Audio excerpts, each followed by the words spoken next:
Hey everyone, this is Alan from Digital Purpose, and today is Friday. It's the first Friday in 2018, and today I wanted to kick off our Friday here with a series of tutorials, and these tutorials are really going to be geared toward solopreneurs, entrepreneurs, and small business owners who just need help promoting their brands, their businesses, their services online. We are a digital marketing agency, but we also do training. And so one of the things that I really wanted to do going into 2018 was, get more material out there, just to help you guys out. Everyone doesn't necessarily have the resources to be able to hire a digital marketing agency. And in some cases, some people just want to do it themselves. And I think that's great. That's how we started. So, without further ado, I'm going to show you guys today how to, take advantage of technology. I believe technology is a tool. And I'm going to show you how to take advantage of technology and some of the services that are out there to help you with some of your social media marketing and maybe even some of the blog posts. So without further ado, let's get into it. So today we're going to be taking a look at Canva, and Canva is a online image creation tool. That's probably the best way to put it. It's a little bit more to it than just that, but I actually had a client who turned me on to Canva. I was not even aware of it, but once I got involved in using it, I fell in love with it, and we've been using it on a regular basis here ever since then. One of the things that's nice about Canva is that you don't necessarily have to, if you don't have fonts on your computer, you don't have images, and you can create, without having a lot of outside resources. It's also a really great alternative to Photoshop. Now, don't misunderstand me, because I don't see it as a replacement to Photoshop, because quite simply Photoshop is just more powerful. But if you're just trying to get out a Facebook post, or web banners, or maybe postcards or business cards, I don't know about the business cards, but maybe postcards or sort of simple things, then I think it's great for it. It's quick and it's easy. So today what we're going to be doing is we're going to be doing a Facebook post for a client. The client is AM Accounting and Taxes, to find folks over there. So I got their permission to walk through their process here. So I'm going to show you guys. You're going to see from beginning to end, what goes into sort of like creating these posts and getting them out into social media. So we're going to be creating a Facebook post, and I typically just use the custom design. Now they have some designs that's there at the top that you can use. You see that they already have a Facebook post, but for the most part, all of our posts, Facebook posts, are 1200 by 628. You could go smaller. The goal is really just to fill the frame. But I would recommend that you do 1200 by 628, and it'll make more sense in just a moment as to why I'm saying that. Over on the left-hand side, you have some different layouts, and these layouts just represent how the images would show up. So here's one where you could have multiple images, maybe a big image here and a smaller image there. For this one, we just need one single image. And this is going to be for a tax tips is what it's going to be. So we already have an image that we've pulled out, and I just click on it to add it over here, and I'm just going to move it over. And as you see, if I move it to the top, it automatically sort of like fits the whole layout, which is really nice. And so you can see all these images over here on my left are images that I've uploaded. However, they do have some free images as well that you can search through and pull in some of your own some images that they may have. If you don't want to use their, they have both free and paid images. But again, if you don't want to use their images, you can always pull images from just about anywhere that's on the web.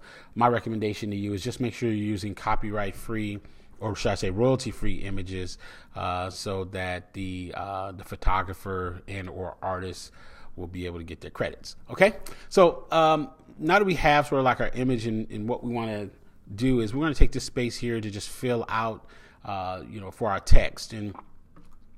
And I know what the text is because I actually have it over here, and it's right here. Easy to review tax tips bits, and it's from AM Accounting and Taxes. So this is going to be our title for our image. And what I'm going to do is as you can see here, you have a couple of different approaches. You can bring in individual images, or should I say individual text, right? So I could bring in individual text, and I also have the ability to change the type of font I want to use, and there's a, they show you what the font looks like before you kind of choose it. So that's one way of doing it. They also have, which is what I really like, is the ability to, if I get rid of this for you real quick here. They also have this ability sort of to come down here, and it's already what I call, they are called topography layouts. So if I come down here and scroll down, I keep going until I find one that I like. Let's just take this one for example. So I'm going to pull this over here. All right. And what we're going to do is, we already know what the text is because we pulled it earlier from what they sent us. So we have the easy to review. And I think what we're going to do is come up here and grab some more text. And we'll just put it under here. Easy to review. And I'm going to paste that. Tax tips.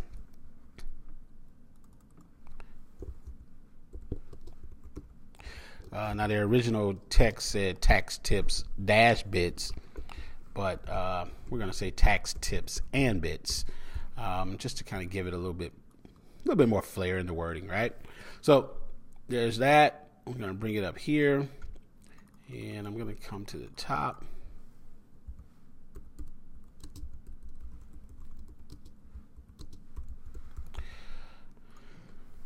So there we go. So now we have sort of our layout for our fonts, topography, if you will. But I really don't care for the font that we're using. We're actually using Railway, which is one of our branded fonts. So it's automatically pulling it in, and I'll show you that before we wrap up here. So in this case, what I'm going to do is I'm going to switch this to Roboto for all of the fonts.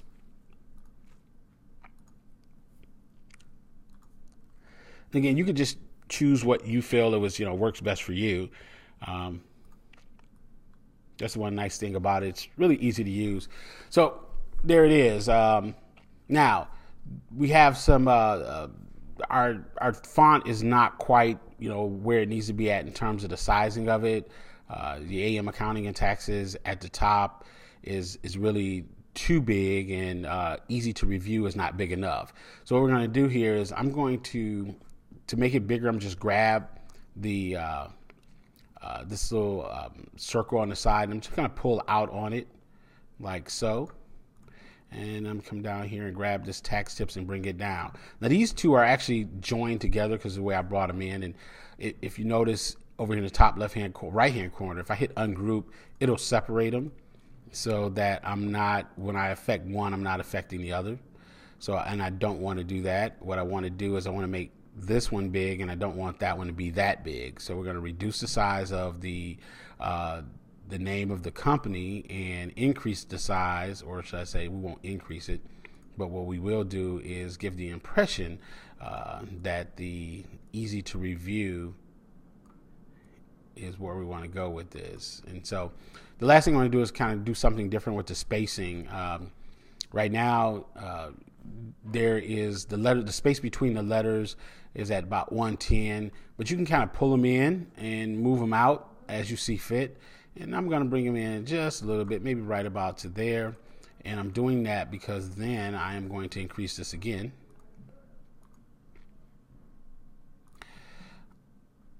So there it is. I'm going to make it really big because I want it, when they see it, I want it to pop, and I wanted them to be able to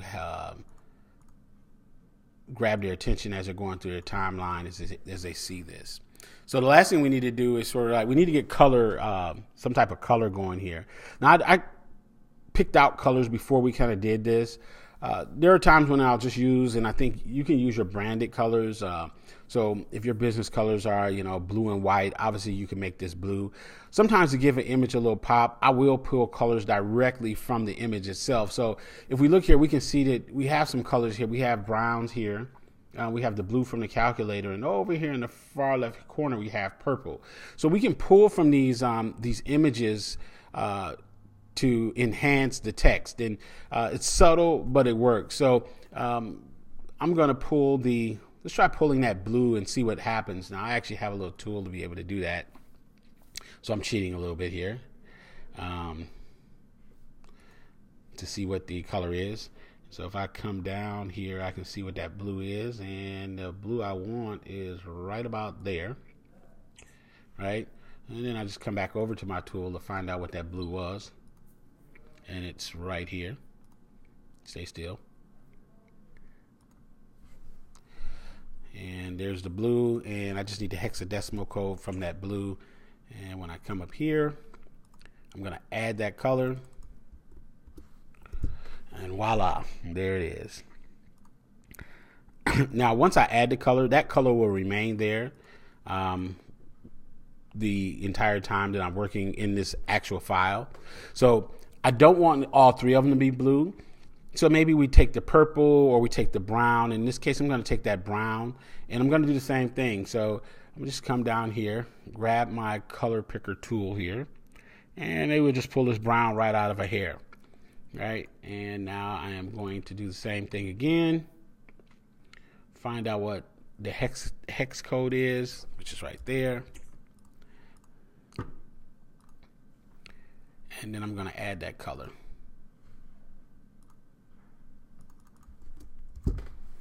Okay, so now you see our font is blue and brown, and we have we got our image to the right of us. Now, one of the other things that you can also do inside of Canva is you can tweak your image. So if I click on the image itself and I go to filter, I can come down and sort of like play with some of the effects, real similar to Instagram effects, whether if it's edge, they have another one here, festive.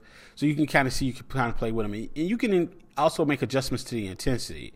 So I can make it really intense, or I could kind of bring it down. We see that when we make it too intense, we lose some of the details on the laptop, the desk, so forth and so on. So we wouldn't want to make it that intense. So I'm going to make it a little festive, and I'm going to bring the intensity right about to there. There's some additional options down here at the bottom where you can kind of affect the contrast, the brightness, so forth and so on. We won't get into that. So there's our image right there. And what I'm going to do, the last thing I'm going to do is come here. And I'm going to regroup all of these because I want to size them all together. And I just come over here, choose all of them, and then I hit group, like so.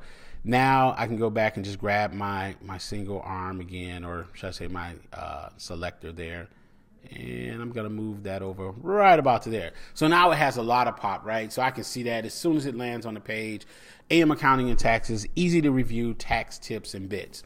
So now we need to get the image from Canva onto our desktop and into our post. So we're just going to click download.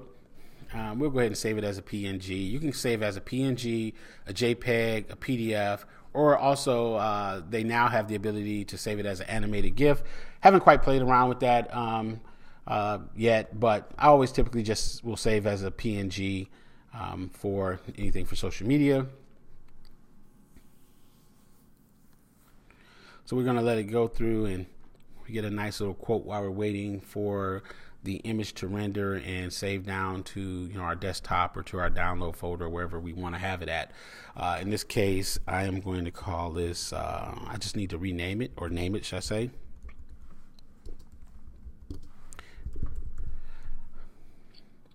And I will hit save, and it'll save down to my desktop. So the last thing we need to do is we need to come over and let's take a look at our image itself, and it's right here.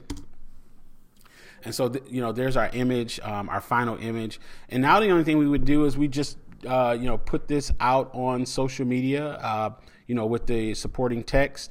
What I like to do, and I typically recommend to clients, is that if you have a website, then post your social media posts as Facebook posts first, especially those for Facebook. I say Facebook. A lot of people don't use Google Plus, but it's there, so you could use that as well.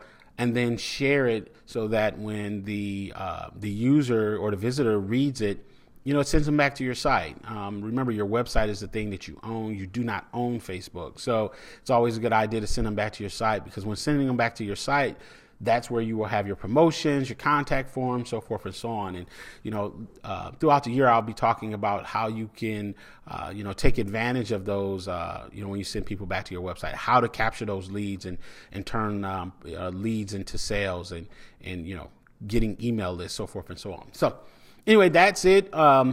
Again, if you have any questions, comments, leave them in the comment section below. If you see, or if you have questions about other things you would like to see, or if you have tips that you want to share, please feel free to do it. I'd love to hear you guys' feedback. All right. Until next week, this is Alan from Digital Purpose, and I'm out.